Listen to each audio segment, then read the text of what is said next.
Hello and welcome to BBC World News. There has been more violence after President Trump's decision to recognise Jerusalem as Israel's capital.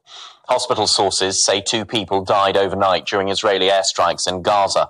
That brings the total number of Palestinian deaths to 4 over the past day.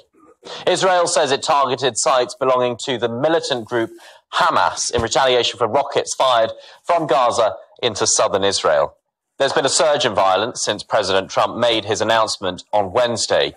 This was the scene earlier in Jerusalem as clashes continued between protesters and Israeli troops. BBC Arabic's Nida Ibrahim has been monitoring events from Ramallah. There are clashes, as you know, in Bethlehem City, in Gaza, in Jerusalem, in several areas in the West Bank. However, they are not as intense as we've seen them yesterday and the day before yesterday.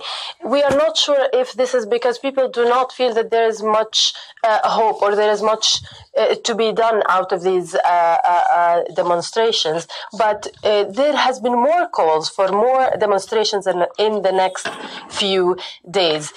We are keeping a watch to see if more people are going to be joining. But as of now, the number of people has definitely declined. Nida, Hamas is calling for a new uprising, an intifada. Is there any evidence that people are taking heed of that, or does that seem to have, not been listened to, not taken effect?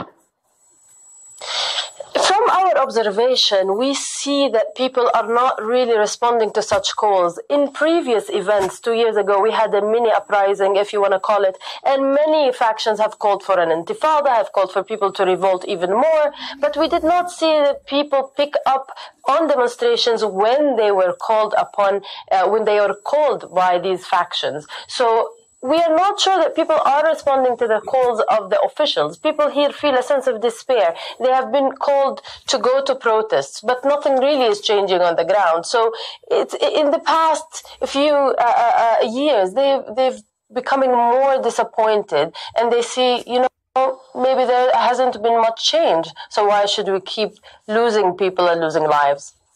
Nida Ibrahim of BBC Arabic speaking to me there.